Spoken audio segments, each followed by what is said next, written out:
Meant for an adult audience. LoveLine may contain sexually oriented content. Listener discretion is advised. LoveLine with Adam Carolla and Dr. Drew. Hey, everybody, it's LoveLine. I'm Adam. That's Dr. Drew. Phone number 1-800-LOVE-191. Dr. Drew, board-certified physician. Dixon message, blah, blah, blah.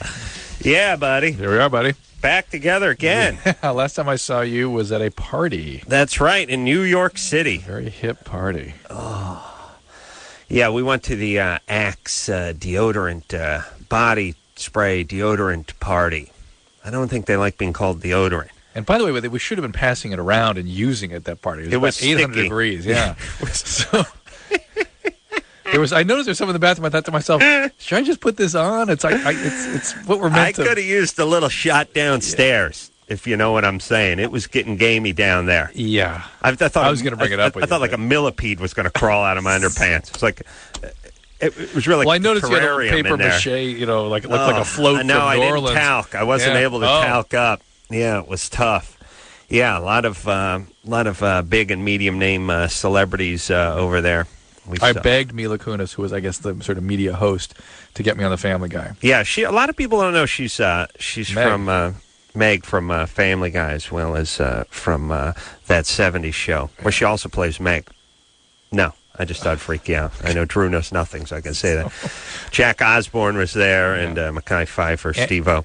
Steve-O with a smoking hot model chick, by the way. He's wearing no shirt. He's got like bird droppings on his head. Hey, Drew, why is it that when you rub your balls while you're jerking off that it feels so much better? Yeah, I'm back there now. I'm completely back in the moment. Oh, yeah. I swear to God, it makes you just want to fall on a sword when you see Steve-O. Steve-O, nobody could use a shot of Axe more than Steve-O. Steve-O could actually use just an actual axe in his head. He would smell better. And he's with some smoking hot model. Not quite sure. Doesn't seem to know where she is or who he is or what she's even doing there. Yeah. Smart. You know what I'm saying? Yeah. Yeah. There's a picture out there that night of him chasing me with, I'm not sure if it was a dildo or his erect penis. Oh. Was it coming out of the fly of his pants? It seemed to have been. All I knew is I wanted to get away fast. Smart. Yeah. Smart, yeah. So, anyway, that's when, I think that's the last time Drew and I saw each other. That was in New York on Thursday night. How was the rest of the weekend for you? Little gamey. Well, let's see. We stepped out. Stop banging, Drew. I went and did Stern on Friday morning. Oh, that son of a bitch. You know, the thing about Stern is one of these guys, actually his producer, Gary, is this way, where he's like an attorney for your wife during a divorce thing, where it's like you pull him aside or you have a couple drinks and you start speaking loose, like, hey, brother, man to man, off the record, let me tell you something. That's coming back. I stepped out a couple of times on her. I banged her best friend. You're a guy. I mean, you may be a lawyer first, but no way. Don't do that. It will come back and haunt your ass. You understand? Listen, you and Jimmy invented that move. I know. What are you talking about? I know. Well, here's what happened. I called Stern on Friday, like a week ago, and I just said, hey, buddy, I'm coming out to New York. Okay, here's how it worked. I called Stern on Friday, and I said, just a personal call. I'm coming out to New York. I'll be there for the weekend. That's how I said it, because I realized I'm going to go to the Axe party Thursday night. I'm going to get hammered. Yeah. I don't want to get up early morning and go do Stern. I love Stern. I love everybody, but I just want to go get drunk and crash out and wake up at noon. I don't want to think about it, you know? And the thing about Eastern time and stuff. Eastern time. And the thing about Stern, too, is you're working a little bit. Yeah. I mean, it's a great time. It's like whitewater kayaking is a rush, but you don't want to do it after getting blasted with Steve-O the night before. It's sparring with your buddy. Yeah, it's like I just want to sleep in. Yeah. So I specifically worded it to him. I said, I'm going to be in for the weekend. I'm coming in over the weekend. You want to get together, go out, get a drink or something? And he said, oh, man, I'm leaving right after the show on Friday to go up to my kids' camp and up whatever. I'm going to the Hamptons. You want to go to the Hamptons? I said, nah, I can't. I got my buddy. We're staying at the blah, blah, and the blah, blah. He said, well, what time? When are you coming in? And I realized, don't start lying. So I said Thursday night. And he said, oh, perfect. You do the show Friday morning. And I was like, all right. So sure enough, now I'm doing the show Friday morning. So I call Gary a couple days later, the producer, and I say, Gary, look, I just want to make sure, because when I talked to Stern, he was in the Hamptons again at a barbecue or something, and I don't know if he talked to you. I just want to confirm I'm coming in Friday morning. And he said, fine. We're going to have Stephen Baldwin from 7 to 8, and then we'll have you from 8 on. Oh, okay. And I said, all right. I said, that's good. I said, just let me give you a heads up on Baldwin. Baldwin has found Jesus Christ. I'm going to pray for you too, Adam. Will you? I am, dude. Thanks. I am, because you're obviously such a retard. That's Baldwin. So I said, now look, Baldwin is an obnoxious guy. Everyone knows that. And he's been on this show many times, and we get along fine. But look, he's an obnoxious guy. And now that he's found Jesus Christ, I put a couple zeros behind that obnoxious. I mean, look out for the guy.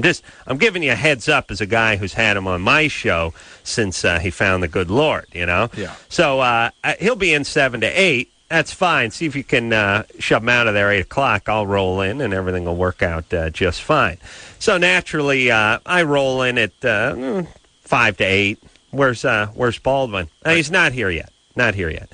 Well, not here. He's running late. All right. Well, where is he? He just shows up right as I walk in. All right. Fantastic. All right. Let's bring Adam out. All right. Adam comes out. I sit there. What's going on? Yeah, we got Adam Carolla here. Stephen Baldwin's waiting to come out. Heard you said he was a blowhard. Thumping on the Bible. You said he was a pain in the ass. You're telling Gary's a pain in the ass? I don't know. I don't remember what I said. I said, he's a man of Christ. I heard you told Gary. Gary took notes. Gary said, come on, let's bring Stephen Baldwin out. Stephen, come on out.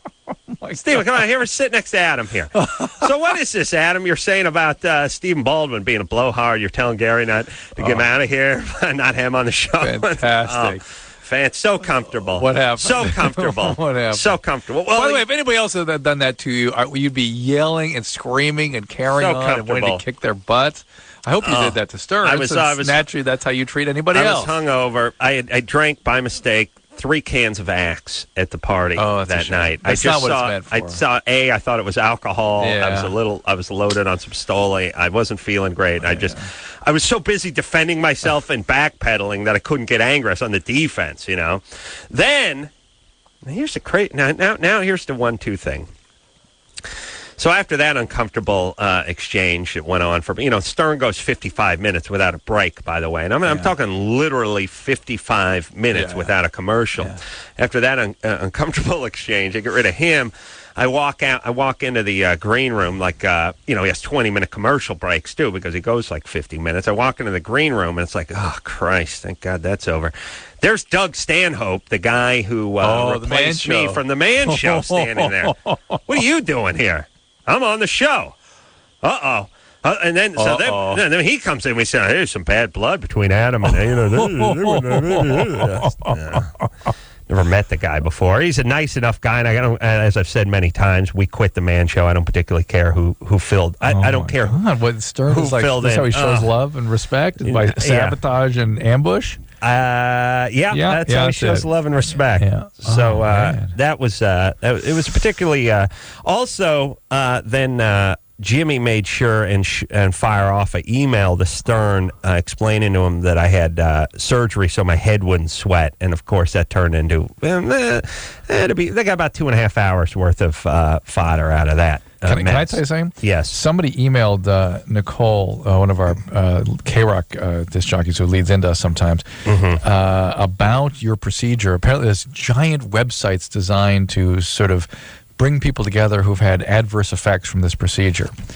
Yeah, fantastic. So there are all these people, they want to talk to you. You want to get to Adam. Wait, listen. By the way, here's why I don't talk to you about anything, by the way. Because I get too negative? All you do is tell me negative things. And, well, let me tell you, yes, I may die from this procedure, but I got to tell you. Your head don't sweat. Head don't sweat, number one. I'll be a dry corpse, number one. Number two, the hernia that you had me all worked into. I know. I hear about zero, it. That makes me so mad. Nothing, zero. Working the next day, never even thought about anyway, it. This is all sort of like chronic fatigue type symptoms, that kind of thing. I know that you love that. But those are idiots. But there's something about nipple sensation here. Let me get to that. Yeah. Did your nipple sensation change? I swear to Christ, I felt my nipple today, and I was like, hey, it's hard. What it was. I couldn't find All right, Drew, get rid of that stuff. It's true. All right, so I'm still in New York, Drew. I'm not done. I'm sorry, I beg your pardon. I'm not done with New York. Go ahead. First off, when did you leave New York? Friday morning? Yeah. Early. What time? Like 7 o'clock. Oh, okay. It rained buckets and sheets. Oh, no kidding. On Friday afternoon, and I got caught out in it, and it was novelty comical, like it only rains that way, East Coast kind of rain, where you see the rain hit the ground and the explosion of the rain as it hits the ground. You know, I mean, novelty pouring. I mean, it just dumped, and me and my buddy Chris were out on foot, 28 blocks from where we were, and just took a soaking. Just doused. Just drenched. I mean, it was 85 degrees, so it didn't really matter. But it was just novelty raining on Friday, and it rained all the way through Friday. Just dumped. Wow, lightning, thunder, that kind of thing. No, just dumped rain, nonstop, and then it cleared up on Saturday. Took in a show, had a good time. Good Everything's great. Went to the museum. Too crowded. Come on. The Met? Too many school. Yeah, I went to natural history. Yeah, it was on the weekend. Yeah, Metropolitan Museum Art. All these kids. Too many kids. Go to the Met. Listen, you kids, you stay home. You got that internet now. You don't need the museum. Leave that to the old folks. Here it is. Hard, sore, and sensitive nipples. See that? Hard. That's you. I did. I felt my nipple today. Yeah. It was hard. And this kind of dug it. And so one of the other net users on the thread goes, "Yeah, that nipple thing. What's up with that?" Yeah, especially when working out.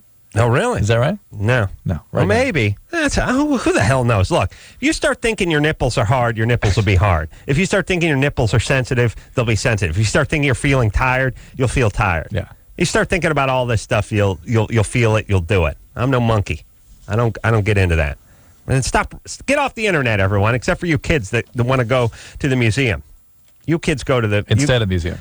Yeah, you kids go instead. Live in your own virtual masturbatory world and leave the real stuff for me. Yeah, place was packed. Went to the Intrepid, the aircraft carrier. Oh yeah, took a nice look at that. That's cool. Got all those cool planes on there. That's cool. Felt very patriotic.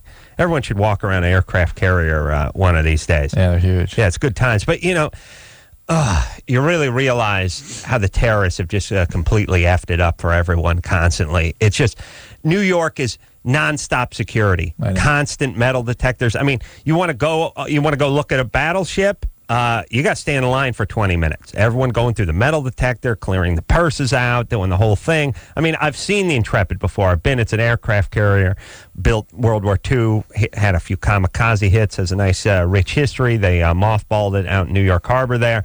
And, you know, when I went 8 years ago, you just walked right on. There you go, walk right on. Now it's like, no, get in line, strip search. You really realize, and I know it sounds like a cliche, but they've won. I'm just standing in line getting rained on, waiting to go sit on a battleship. Ironically, a battleship's like, how much security do you need around stuff that we kicked your ass with? All right, big long line. And then you get to the airport. And let me say this with the airport, too. I have no opinions on any of this stuff, Drew, but...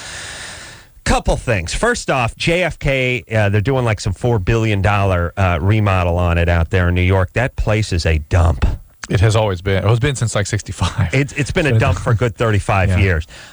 United's got a nice new terminal. Flew American, dump, and more dump. Okay, number one. Number two, it really doesn't instill much confidence in the traveler when the security changes from airport to airport so drastically. Right. One place you're taking your shoes off, the other place you're not. One place they're opening up your bag and telling you can't travel with a lighter, the other one you're not. By the way, one place you can take this, you can't take that. One place, really? Not going to standardize this one? And by the way, where is it where they're taking the lighters out? What airport is that? That's JFK. Really? It's usually, yeah, Drew, you're always wrong. You should always know. Waterloo, Iowa. It's the little tiny airports where they're going over your toenails. I haven't been there. Yeah. Haven't been there. The point is, maybe they're taking it out there. They're not doing it at LAX. No, yeah. Here's the point. Here's the thing about airport security. Airport security should be like a McDonald's. Yeah. A Big Mac tastes exactly the same at the McDonald's in Pomona as it does at the one in Iowa, as it does the one in Canada, as it does in the one in China. Mm-hmm. I'm imagining. Airport security, exactly the same. Set of rules, set of regulations, same exact training. That's it. Same protocol, exactly. I don't like the idea that I'm taking my shoes off at one place and not at the other place. I don't want to take them off at all, but it makes me wonder about the other place. By the way, JFK, and here's the other thing that doesn't instill a lot of confidence or makes you just realize what idiots they all are. Everyone at JFK had to take their shoes off. And so that got you down to either your socks or a lot of people, like women, are just barefoot. They're just wearing sandals or whatever. Stretch of 42-year-old tile with grout. Black is Vin Rames. What the hell's that black actor? I'm trying to think of his name. All right, you ain't gonna come up with it.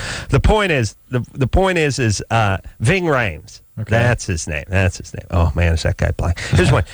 Just the dirtiest floor you've ever seen. 40-year-old tile, and they ain't go down to Home Depot and get a runner for $4 and roll it out. If you're going to have everyone take their shoes off and just walk across this thing, and then the point, there's that little part where they cordon it off, makes a little square. They need you to stand there. That thing had a small carpet sample on it, but it wasn't carpet. It was that outdoor carpet, that gray stuff that's about 1/8 of an inch thick. That had. There were 11 black gum spots on that one thing. I mean, they found it. It must have been something from outside that they brought in from a mechanics bay or something and rolled it out. You don't want to get a square, decent thing.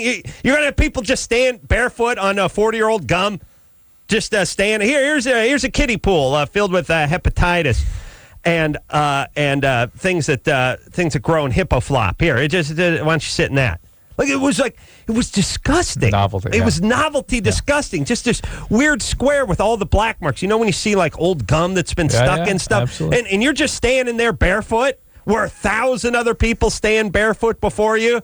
Really, that's as good as we're going to do. Yeah. And everyone's taking their shoes off, and we're not going to roll anything out or do anything. Everyone just walk through the filthy, disgusting floor in their socks or their bare feet, and then go stand on the gum carpet over here, where there's actually more gum showing than carpet. That's secure. That's your plan? No one wants to head down to the home club and drop $10, get a little something, a little square to stand on. Nothing.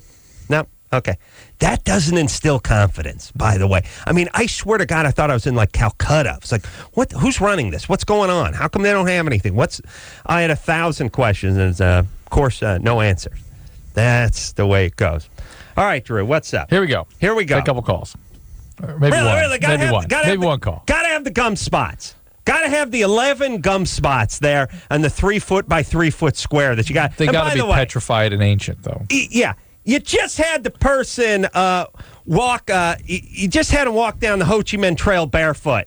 Why not just have him stand barefoot here? You got to stand on the gum carpet. Is that a punishment or is that a good thing? I can't tell if it's a step up or a step down. It's clearly filthy, although the floor is filthy too. It's kind of tough. Tough call. Well, I guess if you avoid the gum and you have to do it like you're playing Twister, you could actually stand there while some $8 an hour guy combed through a toiletry bag and found the Viagra. That's right, in the condoms. That's right, in the pocket porn. And the pocket P. I can't say it, but starts with a P. Is that what they found in yours? I'm always... I got to do an interview about always looking. I got to do Viagra as a club drug. If anybody has any comments about that, nobody does. Nobody does. I got stuff to do on driving, Drew. I got hours and hours and hours and hours. Let me just say this: we got to take calls. Yeah. We got to take calls. Yes. Let me say this. Okay. On the way into the airport, LAX. Yeah. On early Thursday morning. Oh, I got yelled at by the stewardess because I poured myself my own glass of champagne. Ooh. Sir, this is not an open bar. You know what I said to her? Hey, first class, lighten up. She was pissed. That was it for the rest of the trip for you. You know what? Didn't punish me. Oh. But was PO'd, had a nice big nasty exchange on the ground with the stewardess who was like a grizzled veteran one. Yeah. Just pissed off. And again, you know my policy. Yeah. You want to ride in the back of the plane? You pay $271. You want to ride in the front of the plane? You pay $3,700. You want to pay an extra $3,300 and move up front? Fine. If not, shut your pie hole. And listen, bitch, start pouring some champagne. That's the thing. That's my thing. Let's get to it. It's $3,000 extra. It's not double. It's not double the price. It's not 3 times. It's not 5 times the price. It's 10 times the price to arrive at exactly the same time. And if the plane crashes, the guys who, when the plane went into the Trade Center, guess what section hit the tower first? Got the best view. I'll tell you what section. Yeah. First class. First class made first contact with the tower. That's what you get for an extra $3,000. So start pouring, baby. That's my feeling. And I got no problem with it. I'm not going to pretend. Screw you. Go start pouring. They don't like that, but I mean, what do you want? Huh? Ooh. Also came this close to out of the salmon. What? That was another one of my things. Out of the salmon. Oh, they were out of the salmon. They were out of something. Man. That's the other one. That's my other policy with first class. You know, first class is, well, you get a movie. All right, there's $8. Yeah. Seats 4 inches wider. All right, there's a couple $100. You get a couple of cocktails. All right, there's $30. Still, we haven't made a dent in that $3,300 price difference, have we? Yeah. Well, here's the thing: get your choice between. You can have the salmon or the ribeye, but half the time they're out of it, and they're like. And my whole thing is like, hey, you're out of the salmon. All right, $800. Because that's. I mean, if you really break down the first class thing, isn't that? Yeah, wouldn't the salmon be worth $800? Just about, yeah. All right, take off the $800, or go find me some salmon. And here's what you got to do: if you got 10 people in first class, you need Ted ribeye and Ted salmon. That's it. If everyone gets, because that's what they'll do to you. They'll go, "Ooh, everyone got the salmon." Yeah. So, all right, go get one. Yeah.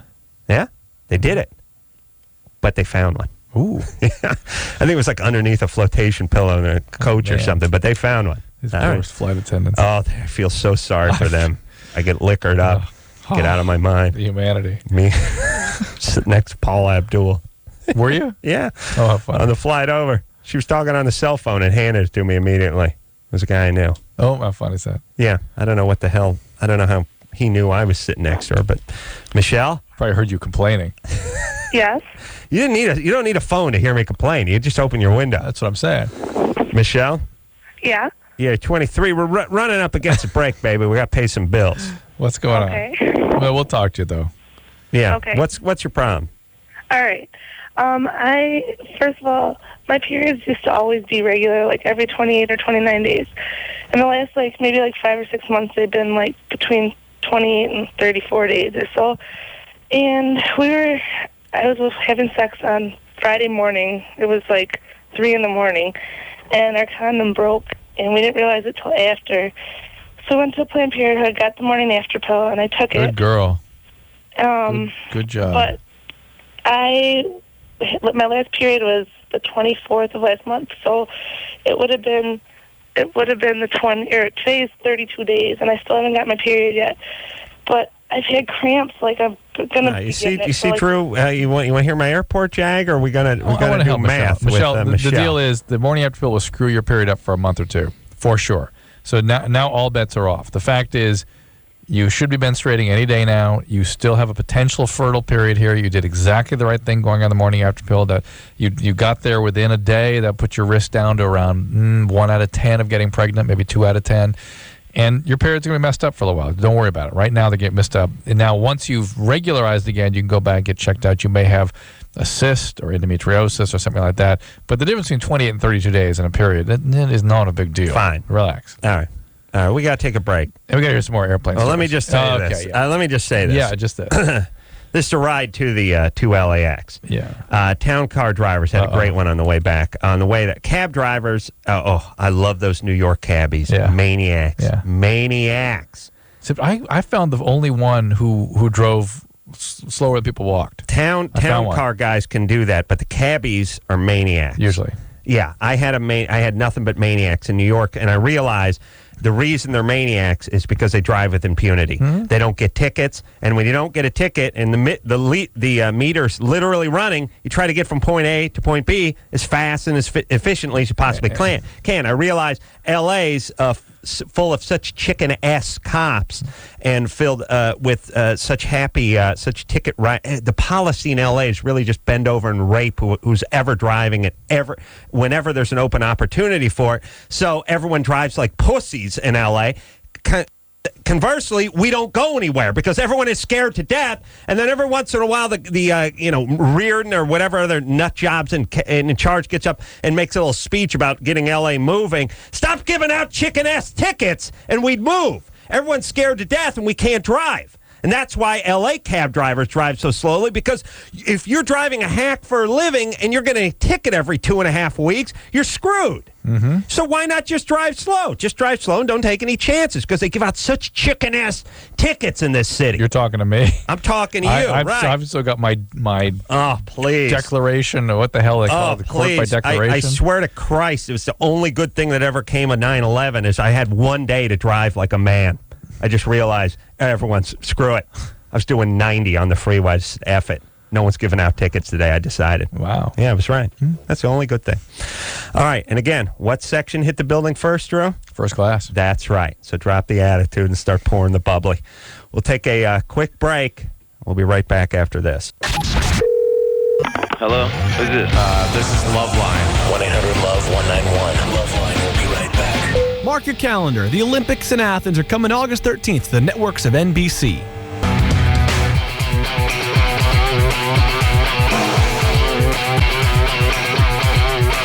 Hey, everybody. It's LoveLine. I'm Adam. That's Dr. Drew over there. Phone number, 1-800-LOVE-191. Drew. Mm-hmm. We got to take some calls, buddy. That would be good. Tell you what, but let me say this first. Yeah. Then we got to take some calls. That would be good. Let me say this, though. Okay. And then we're going right to the phone. That would be great. Because that's what drives the show. Yeah. Generally. Let me tell you the stars of the show. You guys, the callers. They're the stars. Yeah. We just man the mics and get paid. Yeah. And you guys don't get paid. But you're the stars. But tonight, the stars will not have an appearance. They're No, guest all right. star. It's a guest star. It's Adam. Guest starring Adam Carolla. We get in the car on Sunday morning at like the crack of F, say about 6 in the morning, and I go to bed at 2. And we're heading out to the airport. And I don't know, the guy who's driving the town car gets me started. Doesn't take much, but I got going on my left turn arrow. And I start going bananas on this guy. What's wrong with these left turn arrows? Why are they turning red? The signal's green. The arrow's red. We should drive through them. And they're springing up all over town. In New York? They're coming. No. This is in L.A. Out here, out here in L.A. They're all over town now. All over town. And there's more popping up. Just drove through downtown on the way back. Arrows everywhere. Put more in Culver City. And again, anyone who's listening to the show, I encourage you, especially if you're in the Los Angeles area, drive through the red arrow. And I'll remind you that one of the great cultural advantages about Pasadena, where I live, is that it's left turn yield. Left turn yield. Right. They trust adults to actually drive. Green adults. arrow, you got free access. Right. Otherwise, it's yield oncoming traffic. Right. Now, here are the rules. If your signal is green, it's not driving through a red arrow when your signal is red. That means your signal's red and you're driving through a red. If the signal is green and there's no oncoming traffic and there's no pedestrians crossing the street, drive through the red arrow. I do it all day. Did a great one in Burbank yesterday. Stack of 8 cars. Went around them, and this next lane. Love that move. You lemmings, you guys just wait there. Have your life just melt away while you're waiting for the man to give you the nod and let you turn. Even though there's no traffic coming, you pussies wait there for the man. But the ace man, he got things to do. He's got to pick up Chinese takeout. You know what I mean? Important mission. Here's the point. I'm telling the driver about this. He shares my disgust, but not really. He's not outraged like the rest of the Los Angelinos should be. And they're not. No one's picked this up but me. And he says to me, you know what's worse? You know what's worse? And I said to him, nothing. You're not going to do better than this. And he goes, oh, yeah. Oh, yeah. And I said, I know it ain't going to be worse. Whatever you say, it ain't going to be worse. And he said, I'll tell you what's worse. When you're driving and you're on the freeway and there's some guy right on your tail and he won't leave you alone. And I said, worse? You're not going fast enough. And he's like, well, that's what I said. Look, here's what that means. You either get out of the way or you speed up. What do you mean worse? I like that guy. Hold on. That's me. I'm behind you now. I'm not even in the car. We're communicating via intercom. What'd he do? He's like, oh, I don't know, man. I mean, you're driving. That guy's right up on it. I said, he's trying to get somewhere. He's trying to get from point A to point B. You're not going fast enough. Get out of the way. I just knew when he said it's worse. I knew not only is this not, it's like one of our callers when they call and they say, I'll tell you why they have an answer for us for something. I know not only is this not going to be worse, it's going to be the opposite of that. It's going to be the worst. This couldn't have gotten worse. Here's the worst it's going to be. It's going to be the worst example you could come up with. Yeah, somebody's driving fast. That's the worst. I knew when he said that. And I cut him off. I said, this is not going to be worse. Oh, yeah. Right turn arrows, red right turn arrows are kind of nasty. Right turn. Yeah. pretty- Everyone drive through them. Please, everyone drive through them. Please. Anna, Yeah? you're 18. I'm going to start keeping track. I swear to Christ, I've driven through 1,500 by now. Wow. Yeah, never got a times. ticket. And if I get a ticket tonight, I'll be happy.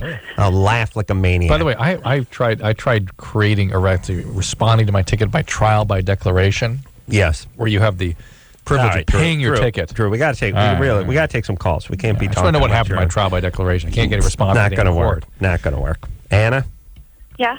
how can we help you tonight, sweetie? Okay. Well, I seriously, like, I don't know what to do. I feel really bad, but I have problems having sex, and I'm not sure how to work around it or What's the fix problem? it. Or, What's the problem? well, like, I can't have sex with my boyfriend, and Why? I have sex with other people, though. Ooh, Why? yeesh. Yeah. That's screwed up. Well, Right. I don't know. Oh, wait a second. You say other people. How many other people? Like, I don't even know. All right. And where do you meet these other people? A lot of them are friends, like, just randomly, kind of, or... like, Yeah, all right. And yet you can't do it with your boyfriend.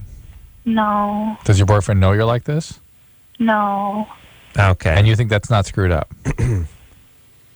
Well, no, that's why I'm calling, because I need help. All right, hold you- on a second. I'm giving you two choices. Either bogus or B, you're just severely screwed up. Well, this is really screwed up sexual for, abuse type for an history, yeah. 18-year-old. So what happened to you? Where's your dad? What did he do to you before he left? My dad didn't do anything. My dad's awesome, but my uncle kind of, I don't know. What'd your I've been uncle raped do? A couple times. He what? I've been raped a couple times, and once was by my boyfriend a long time ago, a different guy. And it just kind of freaks me out every time. Like every time. That's not. What about your for a uncle? while. What about forget about it. Forget your boyfriend. What about your uncle? It's a very definite bogus feel to this whole Yeah. deal, but go ahead. We'll keep trying. I met him. I didn't know him for a long time. No, your I uncle. met You him said when I was that. around 11 or 12, and Yeah. just had a bad experience. What? Well, he gave me stuff to drink, like, because I'd never tasted alcohol before. My parents are pretty religious. My dad's a pastor, actually, and I don't know. I just remember, like, him making me do stuff that I didn't want to do, and Hold on. Yeah. There's a bogus quality to it, although there are elements of specific information, like I hadn't met him before. I wonder if there's a guy putting her up to it. It sounds like there's. No, let's keep going. It's I mean, like we're a not- puzzle with a couple missing Yeah, pieces. we have no other option but to keep going. All right, Anna. So your uncle then did what after he got you drunk? he apologized the next day. Anna, what did he do? Well, Adam's got his finger poised over the hold button here. Let me explain. Let me just explain something to everybody. I just did a half an hour on New York and driving and cabs. He would first happily class. launch into an hour. Watch out. I got He 2 will. hours. He'll do it. He's a loaded gun. He's wild. I got 2 goddamn hours in me, kids. You understand? If I got to fight you for any answers, I'm going right into it again. That's it. I'm not going to squeeze you like a bar rag to try to get asked the same question 4 times. I want to know what your uncle did to you. I'm sorry he did it to you, but I want to know what he did to you. And I don't want to beat around the bush anymore. So, Anna, yeah. Drew, tell her where my finger is. Finger's about 4 centimeters above the hold button here. Tell her where my other finger is. Up his nose. Okay. Now. All right. Well, it had Literally. nothing to do. He made me give him oral sex, and then he did it to me, and I didn't. How old were you at the time? I was like 11. I had no idea what was even going on. How old was he? He didn't even know like what sex was at that point. How old was he? About 30, probably. Yeah, you can wipe that off on your shirt now, Adam. Oh, my finger? Yeah, Sorry. yeah. Yeah. 30. And how is it that you had to be alone with him where he could feed you alcohol? How did that all happen?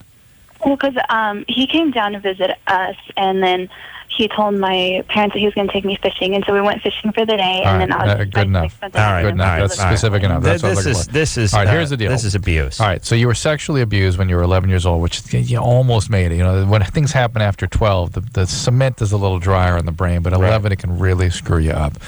And the fact is, what happens is one of the ways to think about this is you end up sort of fractured inside with sort of a good self and a bad self, and anything that has to do with sex is attached to a bad and dirty part of yourself. You think of yourself as bad, and so you can only do that with people that you don't actually feel intimate with. You sort of feel like you can expose this bad part of yourself and not be hurt. Yeah. While the boyfriend is somebody you actually care about, no, sex doesn't connect to that at all. You can't be sexual with that person. Yeah.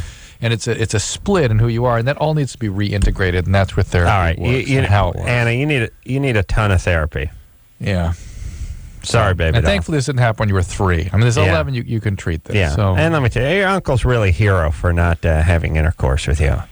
He really is. Yeah, American hero. He's true American. Yeah. That jackass needs a bullet in his head. Is he dead? Is he in prison? No, Where he's is he? still alive, and actually, we have a pretty good relationship now. No. Oh my God! No. Stay away from him. This guy's a bad person. Who's the brother or sister of? My mom.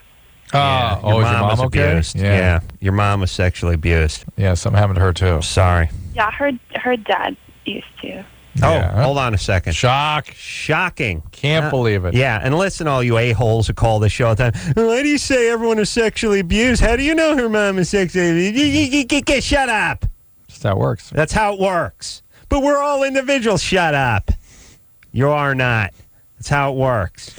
You're individuals, but you're under the force of certain phenomena. Yeah. How come none of us can escape the grasp of gravity? We're all individuals. Tough. Of course, her mom was molested. Yeah. That's why the brother thought it was a good idea to get some oral from an 11-year-old. Hey. And by the way, how? First off, I don't know what I can't think of anything creepier than getting it on with your sister's kid or your brother's kid. And and Drew never sees it this way, but what a colossal F you to the brother or sister. Yeah. I mean, it's one thing to borrow $3,000 and not pay him back, or to crash your car or something. Effing their kid. That's just a ridiculous FU to the brother or the sister. It's FU to everybody. Nobody matters. Nobody cares. Right. You don't exist to these people. Right. And listen, folks, please. I can speak freely as an atheist. I have no bounds. And also, we're in safe harbor. All you guys that just think that this is a good idea, just eat a bullet, would you? Just have a little dignity. Put a shotgun in your mouth, would you? Or just your carbon monoxide's a nice out, there too. actually are treatments before you do something to somebody. Let's not chance it. Go ahead and access some of the National Council on Sexual Addiction and Compulsivity has got some access to a website. All right, but if you don't want to get treatment, I got a treatment for you. Bullet in the mouth. You squeeze. You do the trigger with your big toe. You got to take your shoes off. All right, it's just like security over at JFK. Shoes off. Yeah, except for your floor is going to be a little cleaner than what they had over there. Oh, okay, Drew. Okay, we got to take a break. I'm with the John. I'm with the do an extended break because I got. Drew, you don't. Okay. Okay. Okay. It was like a challenge from Fear Factor. Really, take your shoes off and walk 30 feet in an airport that hasn't been mopped since 1963. Just gum all over the floor, scuzzy grout. Okay. Take a quick break. We'll be right back after this. If you need help, hang up and then dial. LoveLine. 1-800-LOVE-191. LoveLine will be right back. Hey, Adam. You know how guys have trouble with confidence and going out and dating and meeting girls? Mm-hmm. We have a solution. Axe deodorant body spray.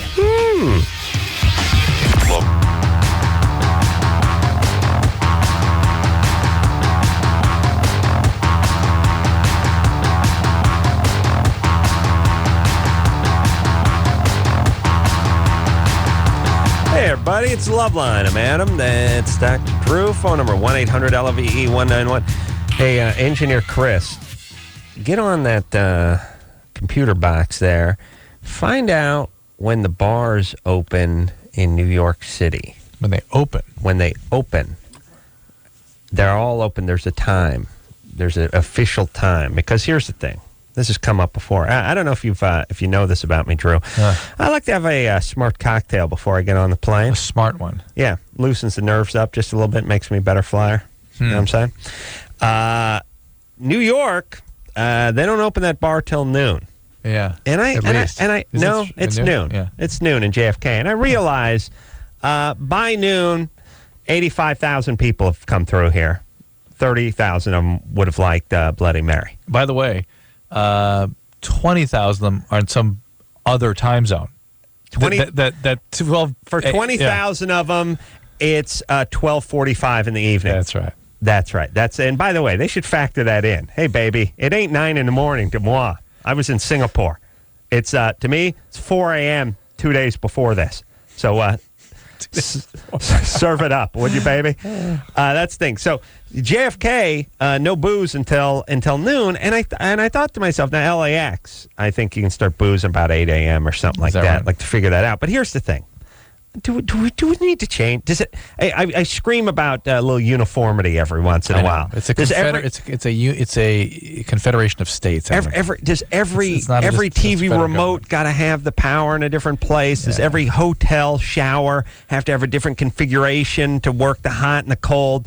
Does the age of consent need to be 4 in Hawaii and 26 in Iowa? Can we just go ahead and figure some things out so I can get my goddamn bearings straight?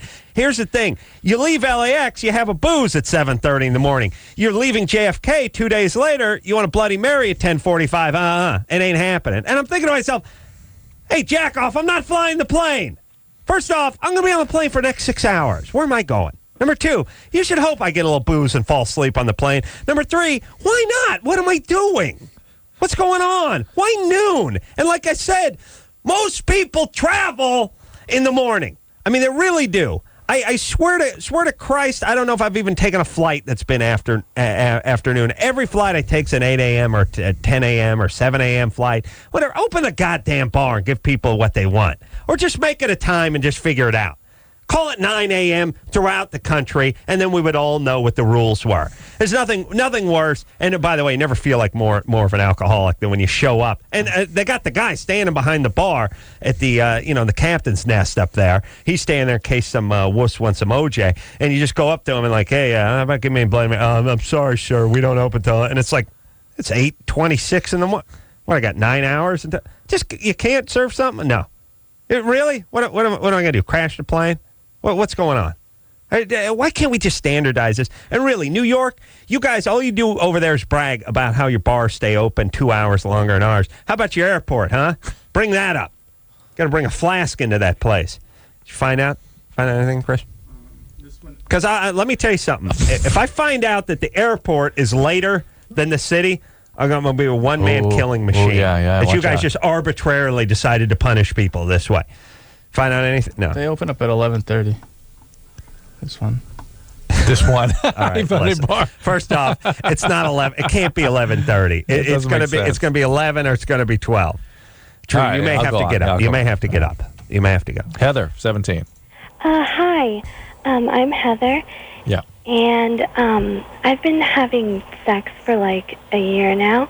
Mm-hmm. And I keep getting bladder infections. And like my friends tell me it's from sex, and like some people. Yes, it is. It's called honeymoon cystitis. Mm-hmm. Okay. That's the old name for it. Yeah. Mm-hmm. And I guess that's for a reason. People used to wait till their honeymoon to have sex. Yes. Now they're given oral at 11 and anal at 13. Yeah.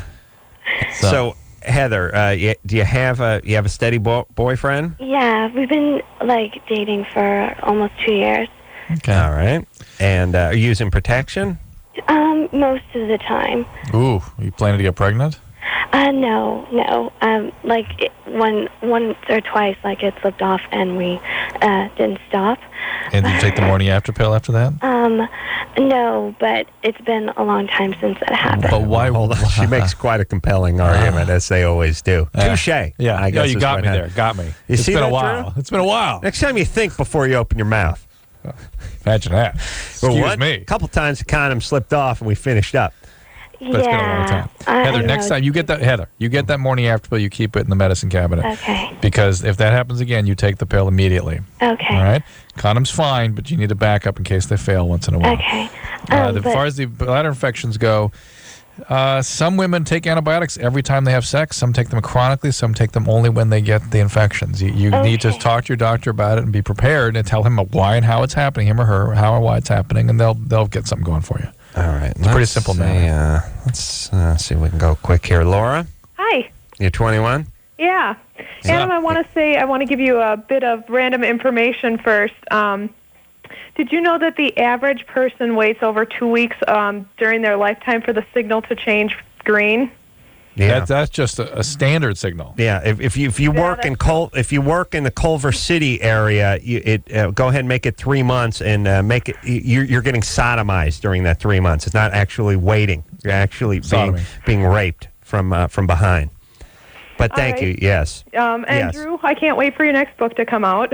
Well, I got one coming out July 30th. Matter of fact. Oh, exciting! It's called When Painkillers Attack. No, When Painkillers Become Dangerous. I think it's called. I thought it was called when talking about painkillers become boring. Yeah, but this actually isn't like a memoir like the other one. This is a factual book that some doctors and I wrote. So. Hold on, how you doing, Engineer Chris?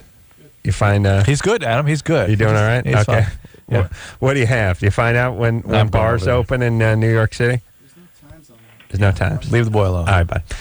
All right, focus on junior college. Huh? Laura, go ahead. Okay. My problem is I kind of had this online friend that I've known for like the past 5 years, and he emailed me about a year and a half, and like after not hearing from him in like a year or two, and we started talking, and we eventually started talking on the phone and stuff like that, and we got like really into each other, and he actually lives out in California, and we had made plans like a bunch of different times like to see each other, and there was all right, hold on a second. I heard Laura's voice. I had her. She came in about 1:55, and it's like I read Drew's first book. Okay, now we're at 172. I'm waiting for his next book. Oh, we're at 185 now. Online. 205. Boyfriend, different state. 235. I couldn't keep up with the way. We're going to talk to her after the break. All right. Now hold on a second there, Laura. We'll take a quick break. Drew's going to get on the internet, find out when the bars open in New York City, and we'll be right back after this. All right, guys, here's the deal. Dateline. You're looking to hook up, sick of wasting time with the wrong person? Dateline. One call's all you need to make. Call the Dateline. 877-889-DATE. Call the Dateline. Oh, yeah, everybody now. LoveLine will be right back.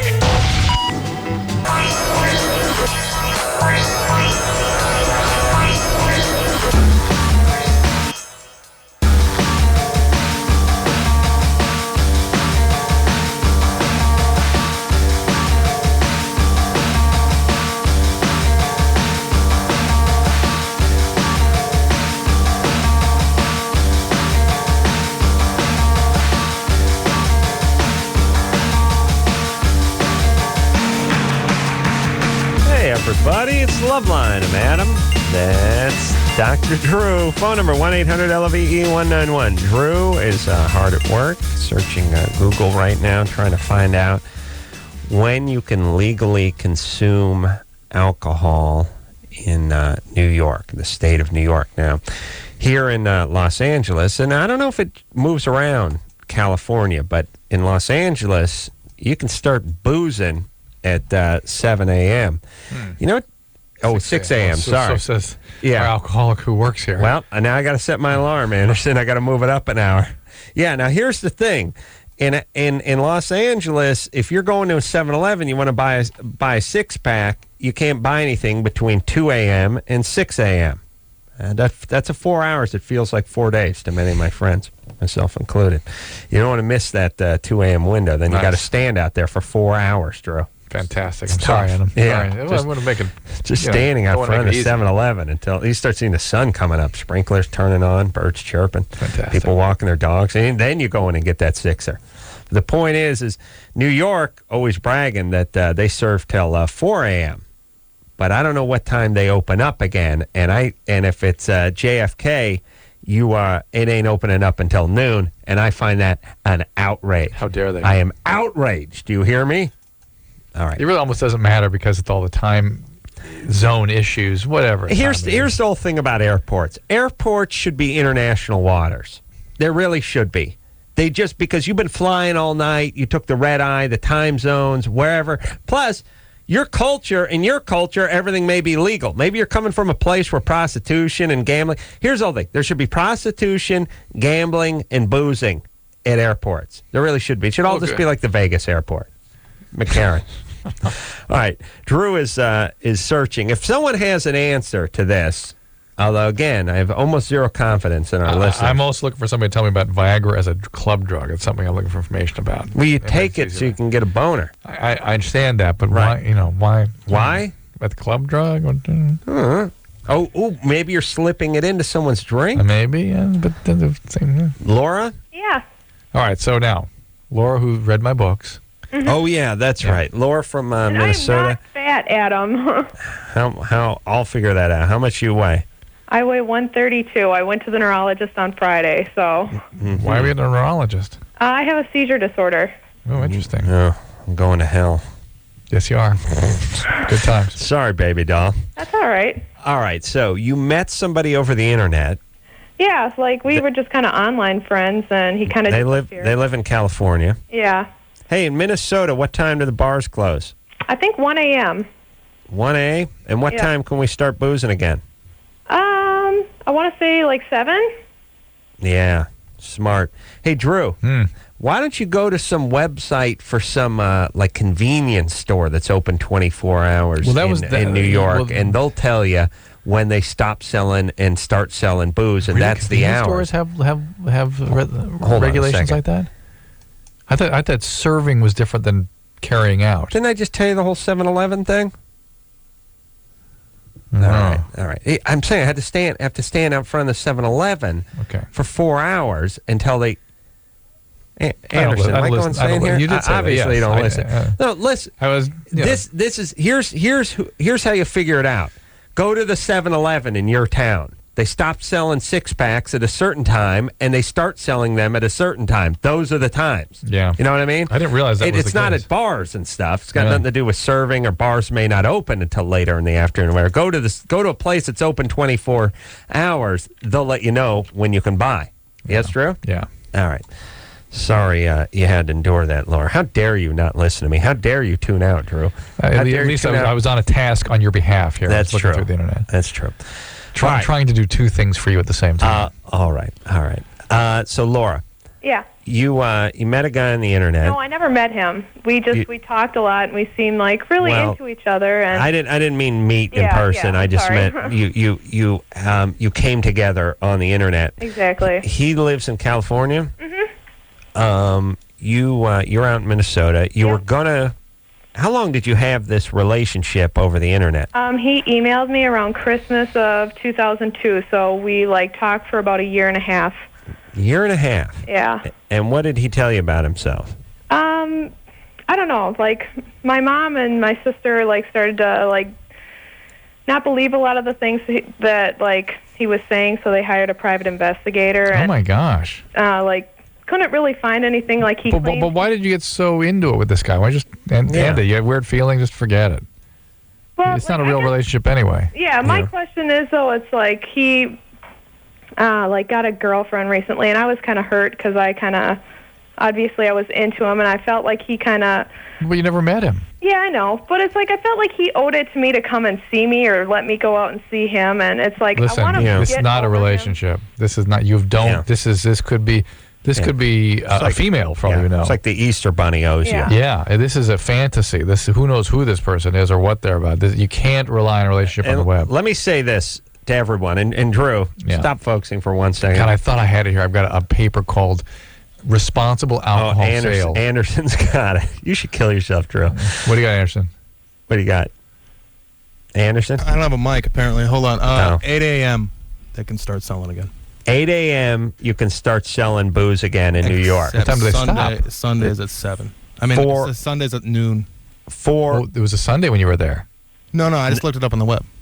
Yeah, but Adam was there on a Sunday, right? Yeah, but I've been there on weekdays, too. Also noon. Yeah. Thanks, Anderson. Markets aren't allowed to sell it till noon any day. Markets aren't allowed to sell it till noon anyway? Any day of the week. They Any gotta day of the stop at week. 24-hour marts have to stop at 3 a.m. and they can't How'd you start find this? until noon. Mm-hmm. Google. And Drew's been on Google for 45 minutes. All right, hey, I'm still intense. I'm going to find it myself. Hey, doctor. Yeah. Hey, doctor. Yeah. Hey, doctor. Yes. Come on over. I will. You were just beat out with a guy of. He's got a tat of. Come on, film. He's here, got type film this in. tattooed on his arm. Type this in: bars, New York, open, close, hours, law. Thank you, Anderson. You're a genius. Mm-hmm. That's not a It's lot. going to waste, but you're a genius. All right, hey, Laura. Yeah. All right, so let me say this, and Drew, over here, buddy. Yeah. Here's the thing: people on the internet, guys on the internet, they fall into two categories. One is just total loser who's got nothing going and can't meet chicks and has no confidence and is a mess. The other is sort of predator. Yeah. The other sort of. Well, and this trickster predator. Yeah, no, Sort that's of what I'm saying. Serial humper. Yeah. I mean, there's guys who are using the internet because if you saw them in real life, you'd never say yes to a date on them, and they're a bag of nerves, Right. and then nothing's going to work with them in person, eye to eye. And then there's the guy who uses it like a dragnet. Yeah. Oh man. Yeah. I don't have to just pull up one fish at a time. I'll just cast my net out and just get a whole bunch of stuff going on. He's absolutely right, Laura. And those are the two guys. Yeah. If you're lucky, you find the guy who can't look you in the eye. Yeah, that's the best. But Laura, I mean, for years with this guy, and she has weird feelings about him. He's lying to her and distorting things. Of course, Laura, what's going on? Just find yourself a guy in the neighborhood, would you please? It's hard though. Like, I don't know. It can't be that hard. I don't really know where to be looking. So. Well, look, in reality, you have a job? Yeah. What, you do something with nursing or kids or something? No, I hate kids. Good. I'm a waitress.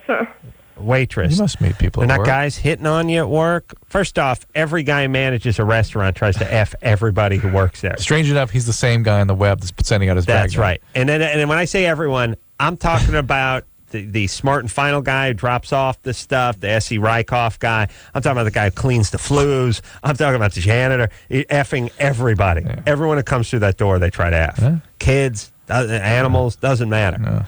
No. How come people are at work aren't trying to get in your pants? I don't know. And what kind of restaurant do you work at? It's like it's a pancake house. You guys All right. actually have them out in California, so. Yeah, IHOP. No, it's the original pancake house. You guys have one in Anaheim. Okay, I'm gonna get out there after the show. It's delicious and nutritious. Yeah. Oh, it's nothing better for you than melted imitation butter with blueberry sauce. Does it have the giant wheel o syrup? That's what I love. I love that wheel.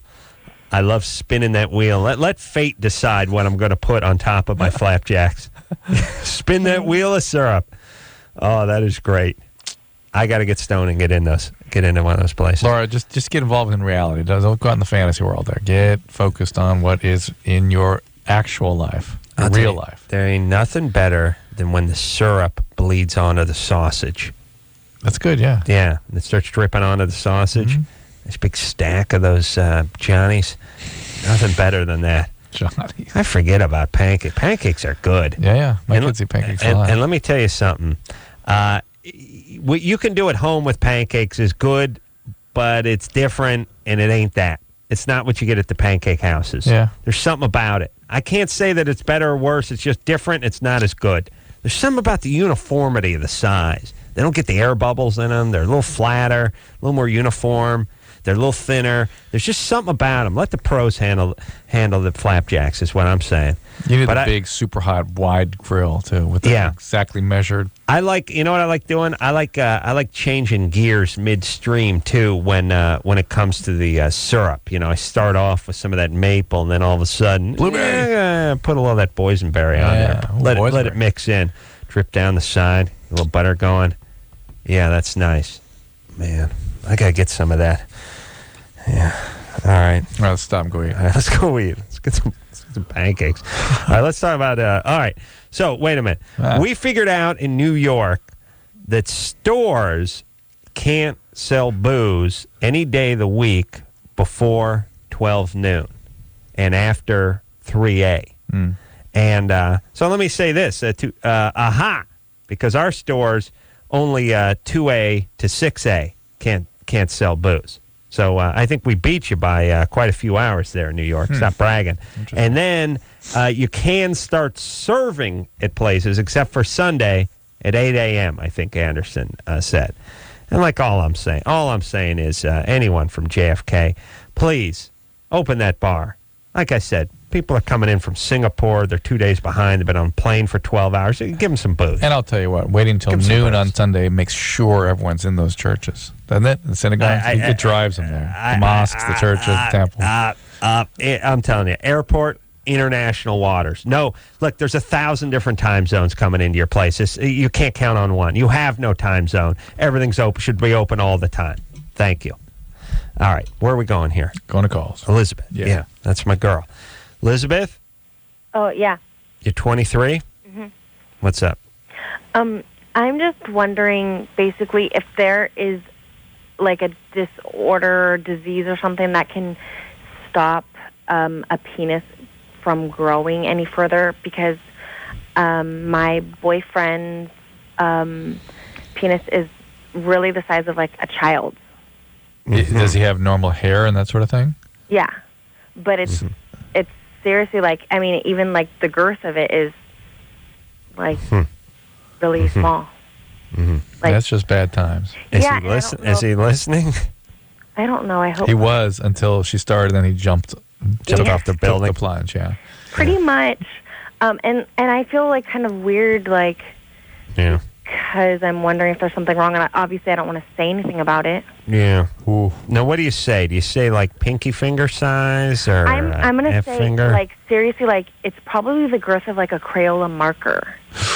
Oh, and I think those are crayons, by the way. Like a Crayola marker, and like maybe a little shorter than a marker. Just to make sure. You mean we're a on the Crayola felt pen or a crayon?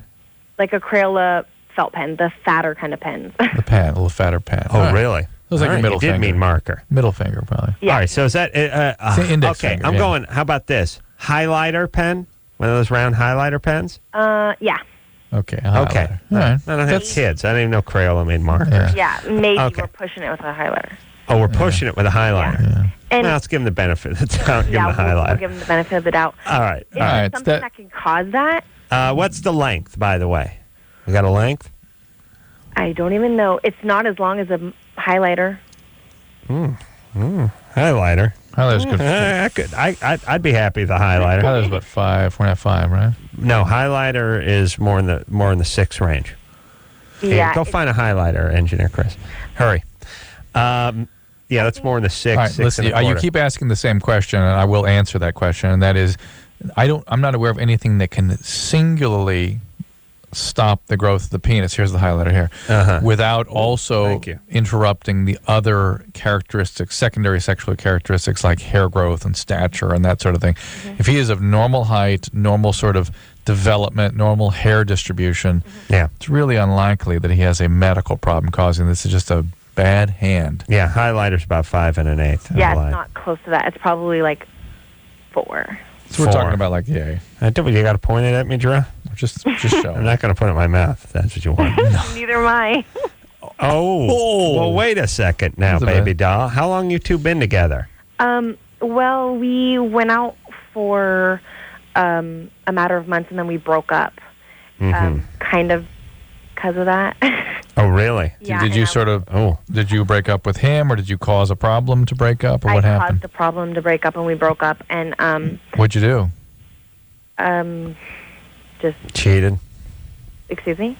Cheated? Did you cheat on him? No, but I just kind of just talked a lot of crap. About his penis or just other things? No. I would never say anything about that. I like this guy. By the way, I'd like to hire this guy to go to the gym with me. Why?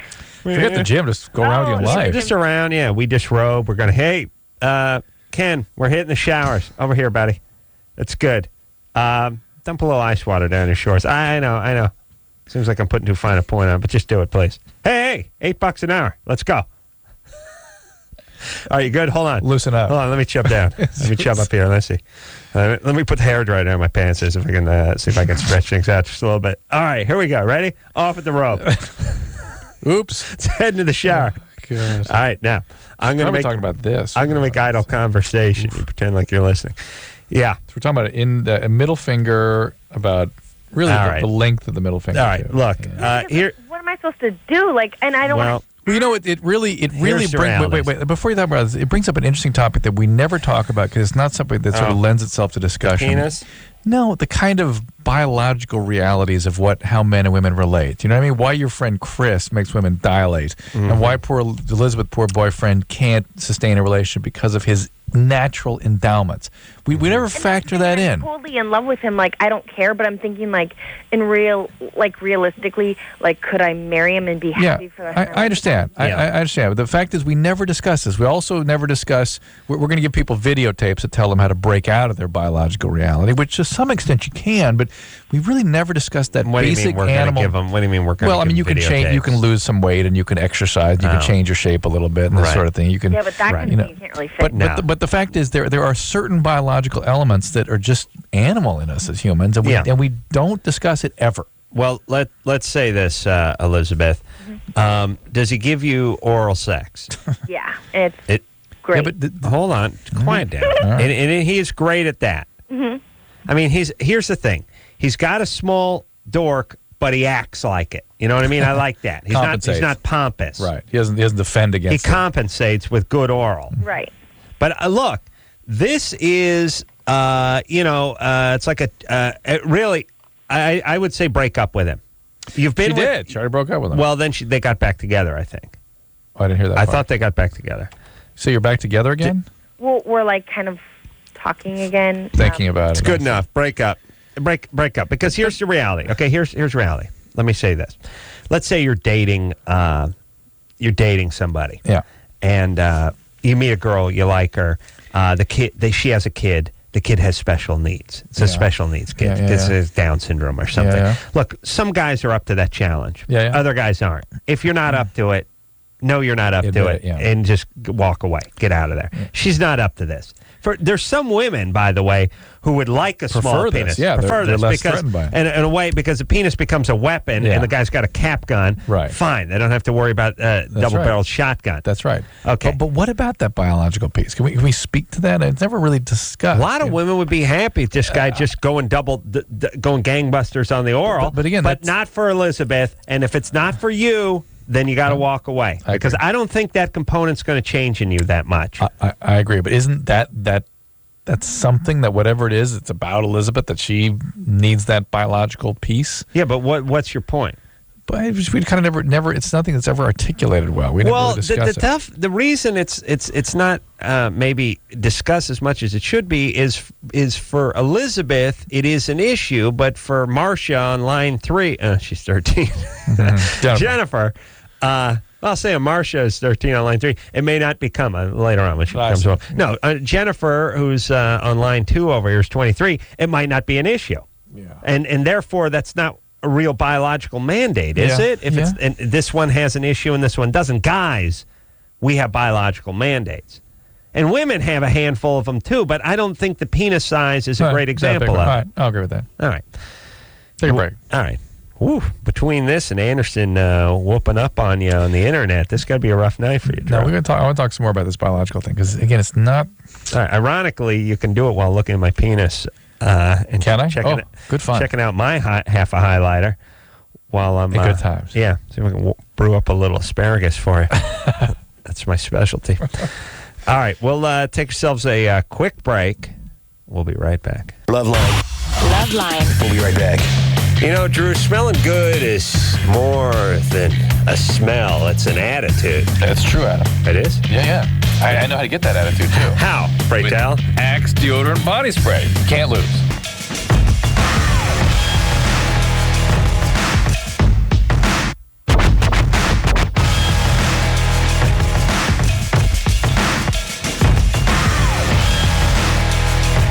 Hey, everybody, it's LoveLine. I'm Adam. That's Dr. Drew. Phone number 1-800-LOVE-191-er. All right, buddy, let's get back to the phones. Yeah, I'll take some calls, Adam. I know that excites you. We'll let you talk about red lights in a few minutes. Nah, you know what? We'll let you. I'm tapped out. Yeah. I'm tired. I'll believe that. Dave? Yeah. You 25? Yeah. You still wet the bed? Yeah. How consistently? Like once every 6 months. And anything about, you're using alcohol those nights? No, totally sober. It's just I've been drinking a lot of water for a diet lately, and right before I go to bed, I sit down when I go to the bathroom and just make sure it's all out. And sit down and go to the bathroom. Middle of the night, I wake up and I'm just laying in it. Yeah. And you sit down to go to the bathroom, huh? Yeah. Why? So I can kind of squeeze it all out to make sure it's out of my system. Huh. You do more squeezing when you're sitting down than you. I do preferably. Not me. I stand and punch myself in the gut, try to wring myself Bend over out. multiple times. Yeah. Dave, how about cutting down on the fluid consumption after 6 p.m.? Hold on. Have we spoken to you before, Dave? No. Once every 6 months. What are you gonna do? It's right on the cusp of a problem. I know what I mean? Just cut your fluids off at 6 o'clock. Well, but again, you're altering your life for something that happens once every 180 days. Yeah, but it depends when it happens, kind of thing. Well, it depends where you are. Yeah. I mean, look, if you're at home and you can kind of deal with it. Also, guys don't ever change their sheets. You know what I'm saying? Yeah. A guy doesn't think to pull a sheet off and change it. I didn't even know. I thought you just threw it away with the mattress at a certain point. You know what I mean? Well, eventually they both dissolved. Yeah, this is actually forces you to change to do the months. sheets Yeah. about every 6. This So is there's an this is advantage probably to that. God getting you to do it, Dave. Yeah. Do you live with anybody? No, I still live with my parents. Oh, really?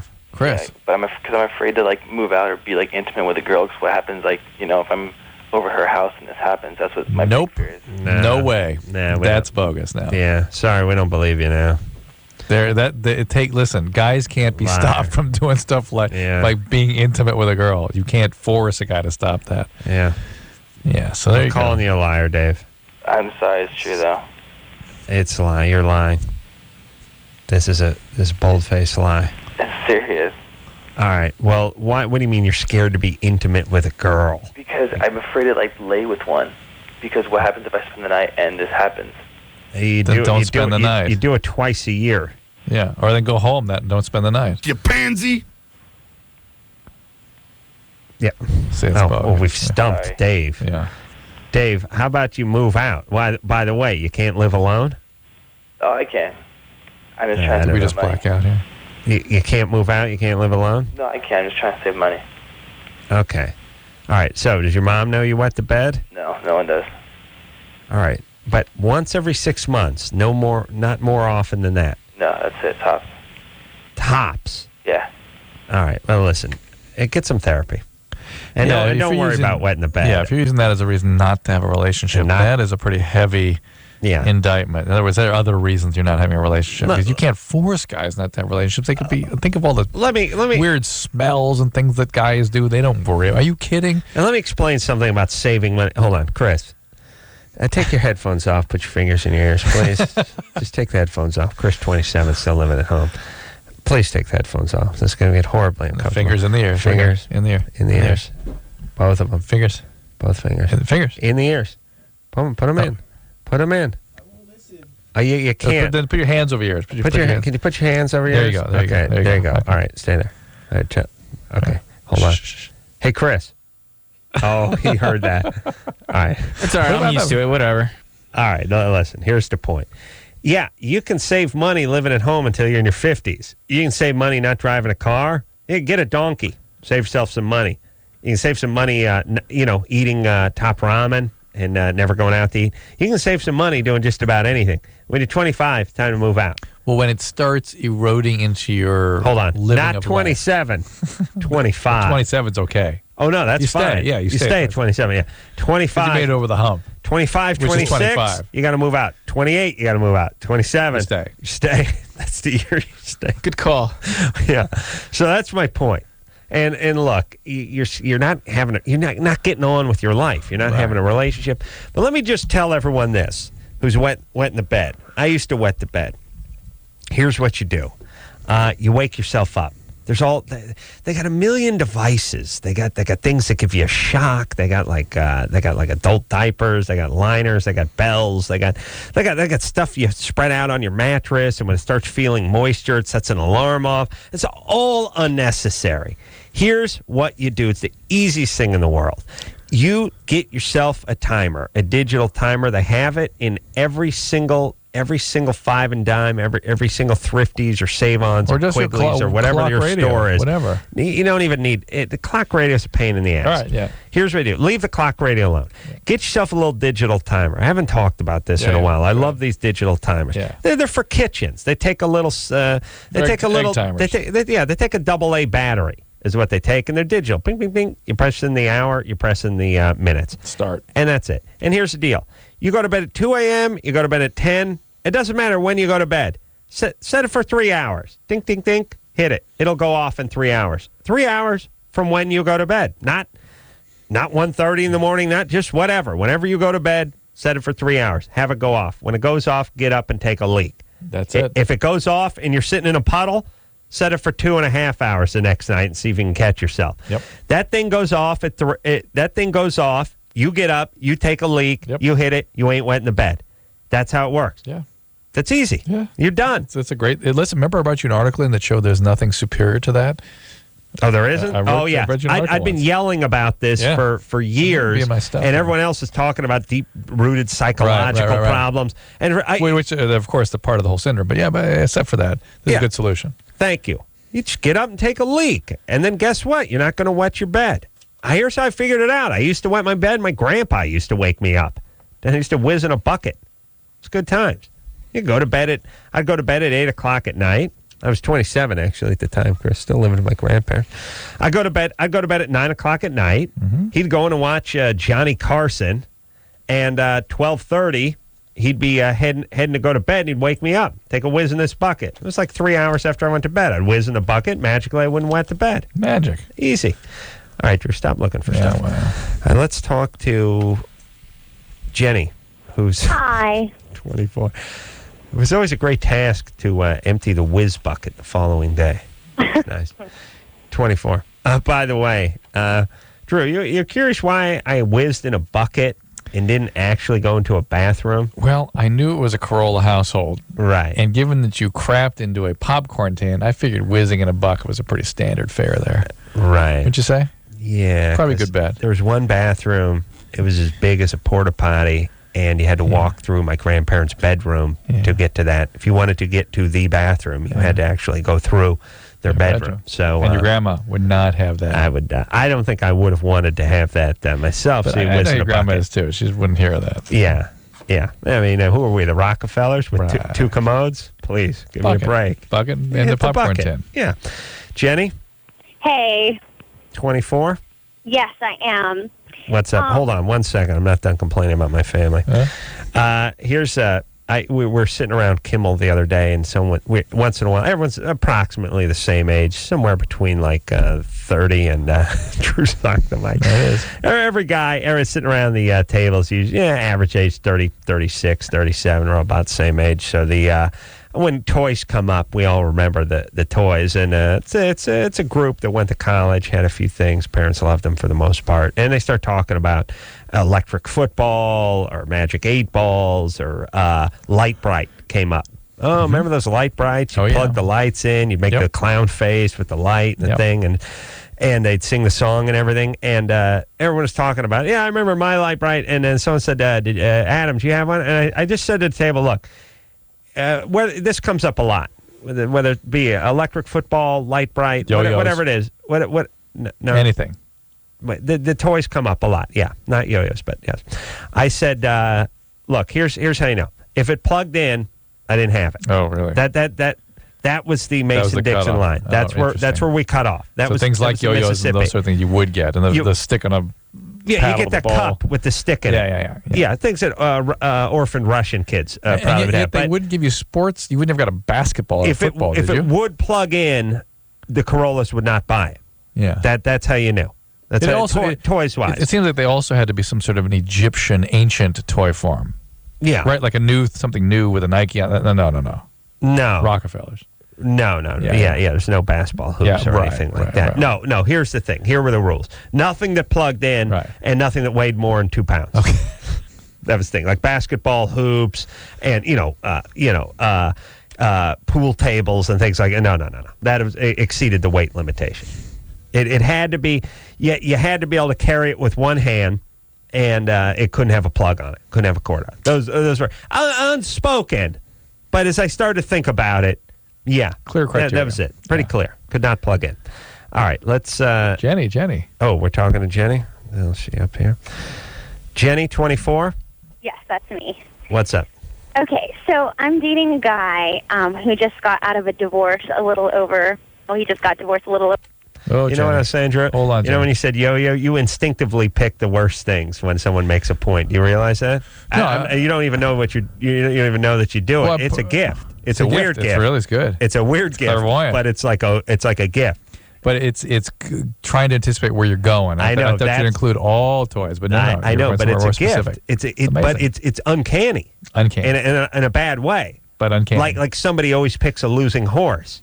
Yeah, so you got to be almost. You have to be as good to pick a losing horse every time as you do to pick a winning horse every time. Right. And plus, everyone knows who to bet against. Right. Yeah, I don't have that luxury here on the radio, but I know what you're saying. It is amazing. Yes, thank you. Go ahead, Jenny. Okay, hi. I'm sorry, 24. What's up? So dating the guy that just got out of a marriage a little over a year ago. And I've heard Drew say before that guys are not ready for relationships, even when they say that they are. So when they say that they're not in a relationship, then they're really not ready. Hold on a second. Whoa. Hold on. I was talking about guys in their 20s, and we were talking about marriage. What I said was when guys say they're not ready for marriage, they mean it. Not ready. Light bright, making things with light. Out of sight, making things with light bright. Hey, there's no, let me tell you some of the Corollas. They had no problem with me hearing the commercials for the toys. That was fine. They were so traumatized. It been etched into your memory bank. I remember staring intently at it. Wow, that's as close as you're ever going to get to one. It's fantastic. It's like Charlie and the Chocolate Factory. Look at that. Look at that toy. Yeah. Wow.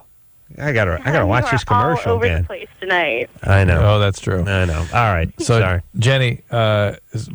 He was divorced a year ago, right? Yeah, a little over a year. How long had the relationship been going bad?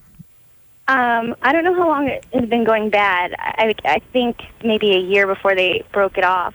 She cheated on him and left him really abruptly, from what I understand. Okay, and now he's 39. Cheating could have been payback cheating, by the way. Oh, yeah, and I wonder if, maybe he wasn't around enough or didn't show enough attention. Let me just tell you something. I would say 75% of the time, if a guy says, wife cheated on me. I have no idea why, kind of thing. It's payback cheating. Yeah, the other 25% is chaos cheating. There's only two types for women, really. There's two types of cheating. Yeah, she's alcoholic, abuse survivor, chaos cheating. Yes, and then there's payback cheating. And payback, and then there's sort of kind of combinations of both. Yeah, but payback has a couple versions of it. One is you're not around enough. You're not paying any attention to me. The other is you cheated. You banged my friend. Cheat. Yeah. Right. Yeah. By the way, here's the thing. When you hear someone say my wife cheated on me, you should hear it the same way the guy who's perpetually getting into trouble says, I'm sitting at a bar, I'm minding my own business, guy comes up and punches me in the face. Right. Realize that never happens. He didn't present it like that to me, though. He was like, really what it came down to is that we had really different upbringings, and she had a really crazy kind of... All right, so this is the chaos cheating. Chaos. Yeah, so he's a codependent. All right, that's chaos cheating. All right, that's fine. All right, so he's been out a year. He should be having a relationship by now. About 6 months, a year out, they should be ready to go. He's saying he's not ready for a full-timer? Yeah, that's what he's saying, but at the same time, he's saying, you're so extraordinary, you're very amazing, I adore you, I'm not ready for a relationship. It depends this is actually a very complex issue. Yes. Literally, you may not be crazy enough. He could be one of those guys that needs a project, needs to fix somebody all the time. Yeah. If he can really admire you as a person and appreciate you and see all your qualities and value them, and then not have a relationship after a year out of a divorce, either he was severely injured by the divorce and traumatized by it, or he needs projects to work on or to feel intimate with Maybe his parents can get him a light bright. That's why I'm traumatized. Chris, did you have a light He bright? actually went through like depression. Still use it, huh? He went through depression, and he had to get on like I don't know some medication. Why do you like him so much? I don't. The first night we met, we like talked religion and politics in a bar for like 2 hours, and like the meaning of human All right. existence. Well, listen. One of the reasons you may be so into him is because of his sort of laissez-faire Lack of approach to your availability. relationship. You think so? I don't know. I really like All right. Also, not a lot of available older guys. Yeah. You know what I mean? Who are actually available. And she may have a thing about older guys. Light bright, making things with how to say. Only older guys would know that song. See? Yeah. All right. See if he knows the Light Bright song. Yeah. No. Okay. Here's the thing. He may say he's not ready for a relationship. Fine. You don't have to talk him into it. Yeah. This is a coin toss. It's kind of hard to tell. Yeah. Why don't you let his actions speak louder than words? Yeah, if you really can't come in. Yeah. Instead of instead of having a sit down with him, see how he performs over the next 6 months. Is he Ooh, 6 attentive? months? Does she want to put 6 months into this? Why not? 3 months. 4 months. They've been going out for a little while, haven't they? How long have you been? How long? We've only been dating for like a month. It's not Only a long month. at all. All right, I I'll just tell you don't what. know- I'll tell you what. 3 I'll more tell you months. what. Don't hound him for a committed relationship. See how he operates. See how he responds. Pull it in. Reel it in just a little bit. All right. You start coming after him, he's going to feel pestered, and he's just going to start moving away. Yes. Leave him alone a little bit. See what he does. Yeah. Play. I don't want to say play hard to get, but That's pretty much your only move, really. play the game a little bit. Yeah. A little bit. See if you can jumpstart him Well, a it's little not so bit. much to reel him in, but just to see how he responds. You really know what his intentions are. You know, Right. if he sort of lets it go, then we'll Right. get your answer. Right. All right. Back off just a little bit and see what he does. Yeah. We'll take a little break. We'll be right back after this. LoveLine. 1-800-LOVE-191.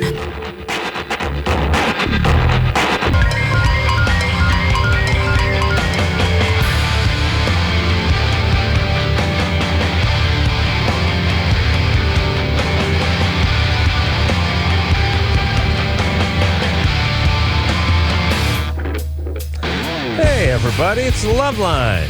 I'm Adam. That's Dr. Drew. All right, here we go. Let's get on them phones. See, no calls about Viagra as a club drug. Nobody's going to help. What do you want to know? What do you want to know? I'll Just if answer people are your actually questions. using it that way. They do. How often? Is it for a Every frequent night. thing? All right. And why? I mean, it's just to keep an erection till Well, it's out you for a say while? it's a club drug, but isn't Recreational drug. It's after the club. Yeah. It's well. Here's okay. Let me give you a couple. Let me give you a couple scenarios. I got the whiskey dork going. Right. You know what I mean? It's I've gonna been help that drinking out. all night. All right. I'm axing. Things aren't working so good down there. I'm going to work that. So after a long makes night of dancing and boozing and maybe doing a little blow, a little axe, I got myself something that's going to make things right downstairs. All right. Good. So that's one of them. All right. The other thing is we're taking it to the next level. Is it just some sort of arousal thing to see how far I can take performance? You know, if you think about everything that's good, everyone's looking to make. Here's the thing: everyone is making to look good, making good stuff even better. Yeah. I mean, if you think about it, most guys, I'm not going to say most guys, but a lot of guys who buy a Ferrari, they put better rims on it. Yeah. They put a better stereo system in it. There's a whole sect that will take a Ferrari, that will take a Bentley, that will take a Jag, that will take the most beautiful cars in the world, and then dump 50 grand, 100 grand into them almost immediately. Weird. Do you know what I'm saying? Yeah. I don't know if it's weird. It's almost, it's sort of the American way. Ugh. But it's, now I got a Ferrari, but I got 22-inch rims on it, a stereo that cranks out 35,000 amps or whatever the hell they're doing, and ohms or BT whatevers, and decibels. And I got a Ferrari that's better than anyone else's Ferrari. That's it. Now I got to find a Ferrari to hump. Do women use Viagra, you think? No. Nah, I don't It's think just a so. man. Yeah. I don't think they need. They're either into the guy or they're not. Yeah. Or they're into the guy's Ferrari or whatever, but they're not. But everyone's looking to ratchet up good stuff. This is what Cribs is about. But for, women complain about guys going too long without orgasming. It's like not just because that's the thing that the music talks about is going all night. A lot of women are not into that at all. It doesn't mean you're going all night. I think it just means better boner. Just higher quality of boner. No. Well, it means you can go back for second helping too. Yes. You just got better. You got a better boner. All right. I mean, look, it's 3:30 in the morning. You've been drinking Building and better dancing all night. You're not going to be at peak form down there. All right. You know what I'm saying? I hear you. All right. Where are we going here, Drew? Building better boners. Yeah. 12 ways. Jennifer, Yes. you're 21. Yes. What's up? Okay, I'm in the process of a divorce. My fiance is pushing me to get married right after my divorce is final. How do you already have a fiance before you got divorced? It's kind of a long story. My fiance was my master of honor at my wedding. He's been my best friend since I was 15. Yeah, there's a reason he's been your best friend. He's been waiting for his moment, and the second your husband sort of pulled back, he's pounced like some sort of beast of prey. It's a master of honor. You have a maid of honor? It's like a dude maid of honor? Yeah, well, I had a master of honor because I didn't have any female friends. Not a good sign. Let me tell you something. I don't care. I won't put that dress on for nothing. You know what I'm saying? I don't don that taffeta for any woman. Well, but you do it in private plenty enough. I mean, yeah, I'm just saying that is a faggoty role right there. Master of honor. Yeesh. Oh, my man. maid of honor flaked on me, so he was kind of like a last resort, but he's been my best friend for so long that it just kind of worked out well. All right. I don't trust you, by the way, that you don't have any female friends. It's not a good sign. It really isn't. You can laugh, but any chick who gets married doesn't know a chick good enough to make her maid of honor. That's bad times right there. You think so? Yes. Yeah, absolutely. Maybe that's where all my problems result to. I don't know. No. No, I mean, your mom must have been Just a piece of some of work them. and makes Yeah. you distrustful of women and speaks a lot about, you're a woman, so it must impact how you feel about yourself. Yeah. So there you go. I don't trust that. So is this guy nerdy or what's he? No, he's not at all. I guess you can just say he's always told me ever since we were little that we were meant to be together and we were going to be together no matter what. Well, Not nerdy. I'm sorry? Not a nerdy guy. Has he had a lot of women himself? He was a virgin until he was 18. He was waiting. Shocked. Shocked. Oh, shocking. Yes. Wait. Drew, scrape me up off the floor, would you please? Adam, with the whole not at all nerdy, I immediately got, nerd. No. It's not at all. Yeah. Not at all. No, Well, not he's at all. a skater, but he's not. But What's he do for a living? He was in produce. In produce. All right. Yeah. All right. So he's been into you since he met you. Right. Yes. Why did you get married so early and divorced so quickly? Honestly, I was totally infatuated with the idea of just having the wedding. And my just God. being able to plan it out and have the reception, just having everything just glamorous. And Why did you I think divorce? Why divorce so early? he got into drugs, and I chose not to live that lifestyle. And I get put my Jennifer son in that fanatic too. lifestyle. I just get that. Any addict stuff with your parents? How's your mom doing?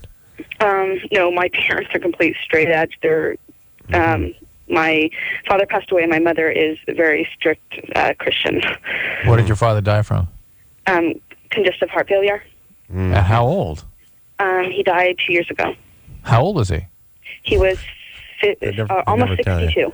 62. So he had you when he was in his 40s, and to die at 60 in congestive heart failure is very rare. What's the deal? Oh. He's actually a vegetarian, so it's even more rare because of that. But they don't know why. It's kind of like he's like one of those medical mysteries because he's been a vegetarian. Never had a history of alcohol or drug use himself? Nope. All right. Here's the deal, Jennifer. Too early for you. You got a bad track record. Too early. Too early for look at the dad on marriage in your early 20s. Well, what is he, 21, 22? He's 21 also, but we have. All right. Forget it. Time to relax. Yeah. You got one under your belt already. Late 20s. Relax. Next one's going to come around late 20s. Tell him to relax. You're not going anywhere. He'll be fine. We'll be back. Okay, so I know there's nothing wrong with me. So what's up? So I was like you, and I used to think that these Datelines were totally cheesy. Why can't I meet anybody? But I tried everything else and thought, what the hell? So I called the Dateline and actually met a cool guy. I called the Dateline and I hooked up with some cool people. Believe it or not, other normal people are out there looking too. 877-889-DATE. 1-800-LOVE-191. We'll be right back. This hour brought to you in part by Axe. Experience the Axe effect.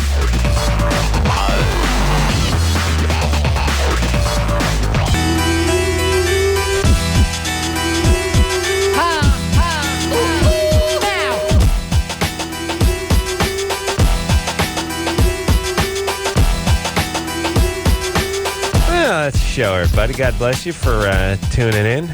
And for the 3 callers we spoke to, thank you. And Adam, thank you for entertaining us tonight with your stories. Regaling us, in fact. Thank you for listening with one ear. We'll take ourselves a little extended break, but don't you worry, we'll be back tomorrow night. So until next time, this is Adam Carolla for Dr. Drew saying mahalo. This has been LoveLine.